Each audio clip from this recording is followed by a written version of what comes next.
اور کہتے تھے نبی پاک علیہ السلام یا اللہ کو برکت عطا کر اور ان دونوں کو یعنی کہ زوجین کو بھلائی عطا کر. یہ 3 جملوں کے اندر نبی پاک علیہ السلام دعا فرمایا کرتے تھے زوجین کے لیے. چھٹی اور آج کی گفتگو کی آخری بات جو عرض کرنا چاہتا ہوں وہ ولیمہ ہے.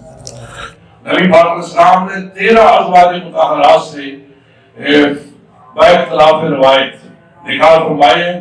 کسی سے آپ نے کوئی جہیز نہیں دیا. 4 بیٹیوں کا آپ نے نکاح فرمایا, کسی بیٹی کو جہیز نہیں دیا. حضرت فاطمہ زہرا کے لیے جو جہیز کے الفاظ لکھے جاتے کتابوں میں وہ حضرت علی رضی اللہ تعالیٰ کی زرہ بیٹی گئی تھی اور اسی سے وہ سامان خریدا گیا تھا. الرجال قوامون علی النساء, مرد قوام ہے عورتوں پر.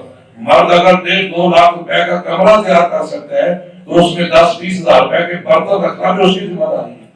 چونکہ بیوی کے جو نان و نفقہ کی ذمہ داری وہ مرد پر ہے, نہ کہ جنہوں نے بیٹی کو پیدا کیا اور ان کو بالا تعلیم دی ہے ان کے ذمہ یہ چیزیں نہیں ہیں. یہ لکڑی کا سامان ہو یا کراکری کا سامان ہو ان کے ذمہ نہیں ہے. یہ مرد کے لیے ہے کہ وہ اپنے گھر کے برتن بھی لائے, گھر کی چیزیں بھی لائے, گھر کے نان و نفقے کا اہتمام خود کرے. ولیمہ نبی پاک علیہ السلام کی سنت مبارکہ سے ہے. حضرت عبدالرحمن بن عوف رضی اللہ تعالیٰ حضور کے صحابہ میں بہت بڑا مقام ہے. انہوں نے جب نکاح کیا حضور نے ان کے کپڑوں پہ زرد رنگ دیکھا تو فرمایا کہ کیا کیا؟ اس نے کہا نکاح کیا ہے. حق مہر دیا ہے؟ حضور نے حق مہر کا پوچھا. عرض حضور میں نے سونے کی ایک انگوٹھی دی ہے, اللہ ایک سونے کی ڈلی دی ہے, میں نے حق مہر کی. حضور نے فرمایا اور آپ کی شہادت تو بکری کا ولیمہ بھی کر. نبی پاک نے ولیمے کا حکم دیا ہے جس سے اس کا سنت ہونا بھی ثابت ہوتا ہے. اور نبی پاک علیہ السلام نے حضرت خدیجہ سے جب نکاح کیا ہے حضور نے 2 اونٹوں کے ساتھ اپنا ولیمہ کیا ہے. نبی پاک علیہ السلام نے جب حضرت زینب سے نکاح کیا تو حضور نے بکری کو فرماتے تھے کہ ایک بکری کا ولیمہ کھانے والا سارا مدینہ, سارے مدینے کے لوگوں کو حضور نے بلایا اور نبی پاک کے آستانہ کرم پر سارے کھا رہے تھے اور بکری کا ولیمہ ابھی پھر بھی باقی تھا. ایک حضور نے ایک پیالے کے اندر شہد اور گھی کو ملا کر سارے مدینے کے لوگوں کی دعوت کر دی. یہ تھوڑے تھوڑے جملے آپ کی محبت کے لیے میں پیش کر رہا ہوں. نبی پاک صلی اللہ علیہ وسلم نے ہمیں ولیمے کی تعلیم دی ہے. آپ نے ہر اپنی زوجہ کے لیے ولیمے کا حسب استطاعت جو ہے وہ پروگرام کیا اور نبی پاک علیہ السلام نے امیروں کو بھی بلایا, غریبوں کو بھی بلایا. اس لیے حضور نے فرمایا کہ وہ ولیمہ جو ہے اس میں برکت نہیں ہے جس میں صرف امیر آئے اور غریب نہیں آئے, غریبوں کو بھی بلانا چاہیے. اور حضور نے فرمایا شب زفاف کے بعد دوسرے دن جو ہے دوسرے دن یہ ولیمہ ہے. نبی پاک علیہ السلام نے فرمایا یہ حق ہے. اور دوسرے روز تیسرے روز سنت ہے اور چوتھے روز حضور نے فرمایا یہ ریاکاری ہے. اللہ تعالی ہمیں نبی پاک علیہ السلام کی تعلیمات پر عمل پیرا ہونے کی توفیق عطا فرمائے. یہ جو رسومات ہیں ان سے ہمیں اللہ رب العزت نجات عطا فرمائے. آپ سے گزارش ہے کہ نیکی کے کام میں تعاون کیجیے, ہمارے چینل کو سبسکرائب کیجیے, دیکھتے رہیے فیضان اسلامیات اسلامک چینل.